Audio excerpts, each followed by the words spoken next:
The next topic comes from chapter 6 in your textbook, and it covers chirality and enantiomers to begin. This is a form of stereochemistry, and we talk about chirality being handedness. So objects that have handedness, the mirror image is not identical, and so the object is chiral. A left hand has a mirror image. Its mirror image is not identical. So each of those objects is chiral. Molecules can have handedness also. Their mirror images are not the same. This comes up in biochemistry. It's very important. Amino acids and carbohydrates and nucleic acids, they all have handedness.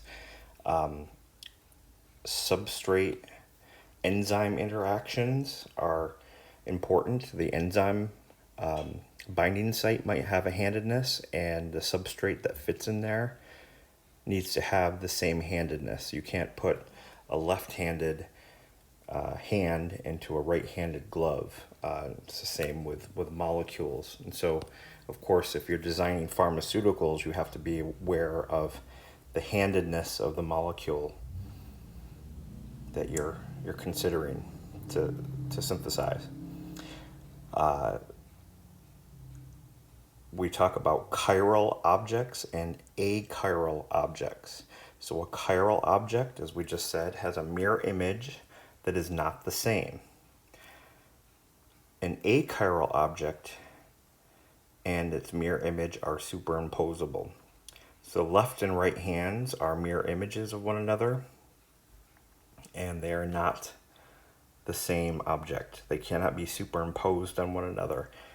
This chair is very symmetrical, and its mirror image is identical to the original. You could take that mirror image of that chair and slide it out in front of the mirror and replace the original chair with the mirror image. Another way to identify whether an object is chiral or achiral is to look for internal mirror planes. So for instance, this flask, object A, the flask has an internal mirror plane, a plane of symmetry. So if you reflect the left side of the flask, you get the right side of the flask. The two sides are identical on either side of that symmetry plane. The chiral object, the hand, there is no mirror plane that we can draw where you reflect one half of the hand and get the reflection to match the other side of the hand.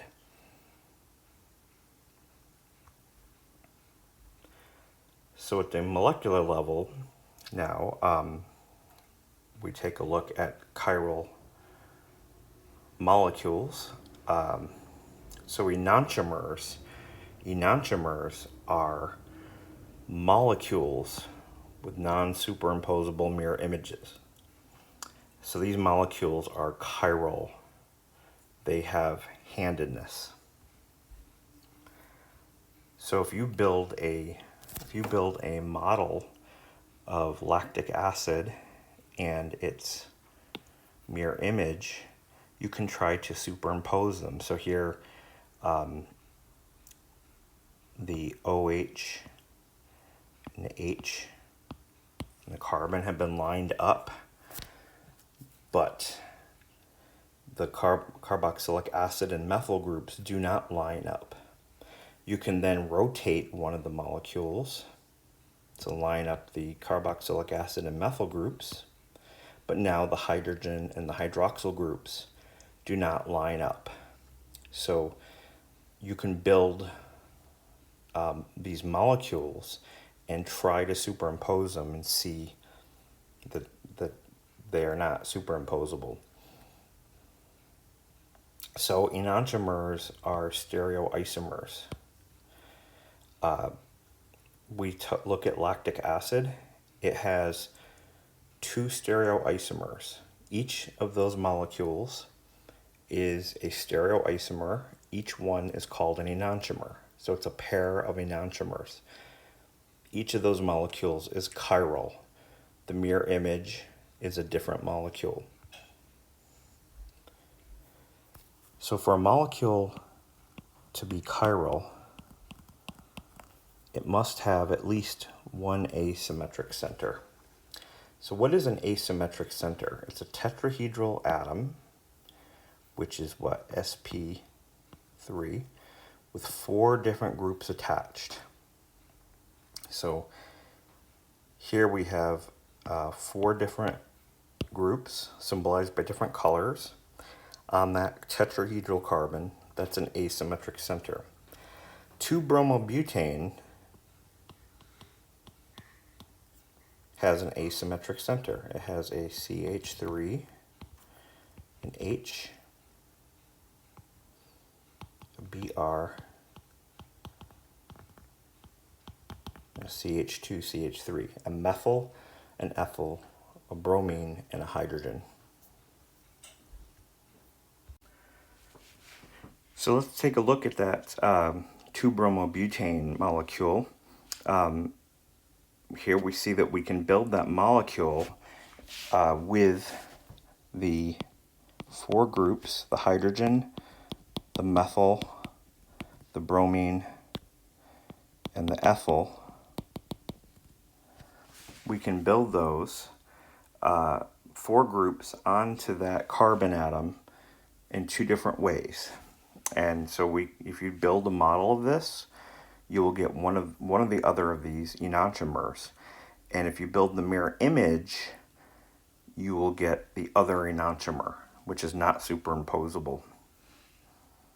For rings, you consider each direction around the ring. So here we have an achiral molecule, and we might consider that carbon. That looks like it has the possibility of being a chiral center. But when you see a symmetry plane within the molecule going through that carbon, then it is not a chiral center. So if there's a symmetry plane going through that carbon, then it is not a chiral center. And the other way to look at it is, what are the 4 groups? There's a hydrogen, a methyl, and if you go around the ring, there are 5 CH2s and then back. And if you go this way, you get the same thing. The fact that you have the same 2 groups means that it is not a chiral center. Here, though, on the example on the right, we have a chiral molecule. And we say, oh, there's 4 groups on there. There's a hydrogen and a methyl.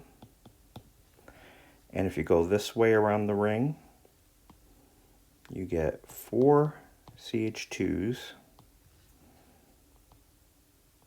and then a carbonyl, and then back. And if you go the other way around the ring, you get a carbonyl and then 4 CH2s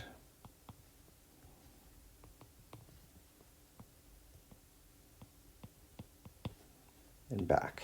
So the two directions around the ring are not the same. Also, there's no internal mirror plane that goes through that atom. So that's another indication that it is a chiral center. What about the carbonyl carbon? Is that a chiral center?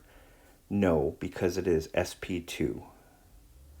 It has to be an sp3 tetrahedral carbon to be a chiral center. So we have 4 examples here.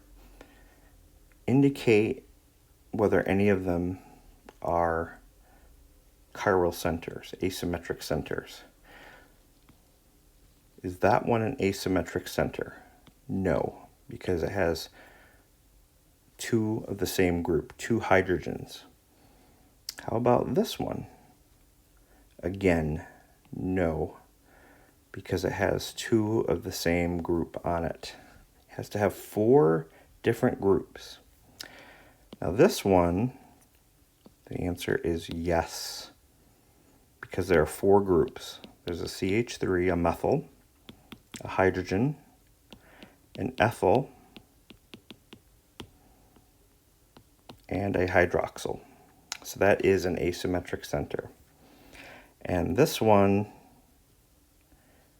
no, it is not an asymmetric center, because the two paths around the ring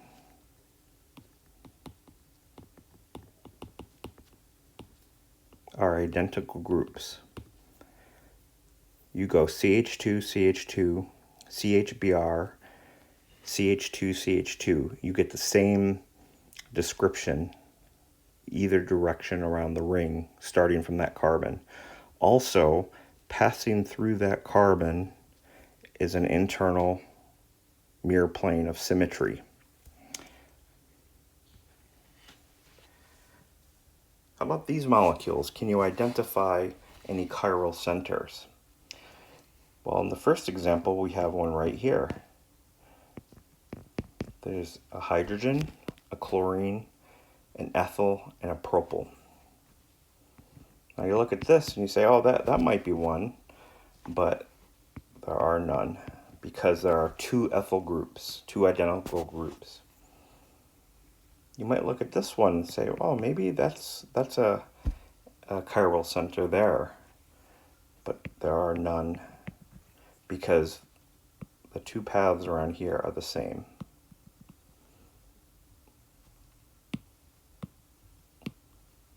If you go that way, you get the same.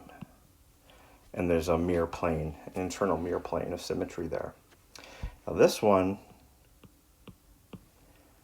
does have an asymmetric center. We just saw this example. The two paths are different. Now what about this ibuprofen molecule? Over here, there are none. Each of those carbons is sp3, but they have identical groups, either two methyls or two or more hydrogens. These, none of them are eligible because they're sp2. And this is sp2. However,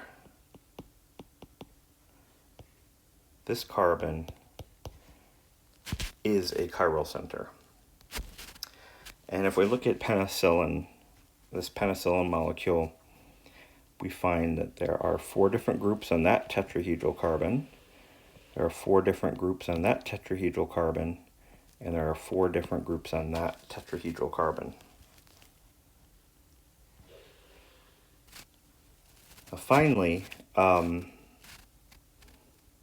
idea of achiral molecules. If a molecule is not chiral, we will have this mirror plane through the molecule. If you can find an internal mirror plane of symmetry within the molecule, where one half of the molecule reflects to give the other half, it is achiral.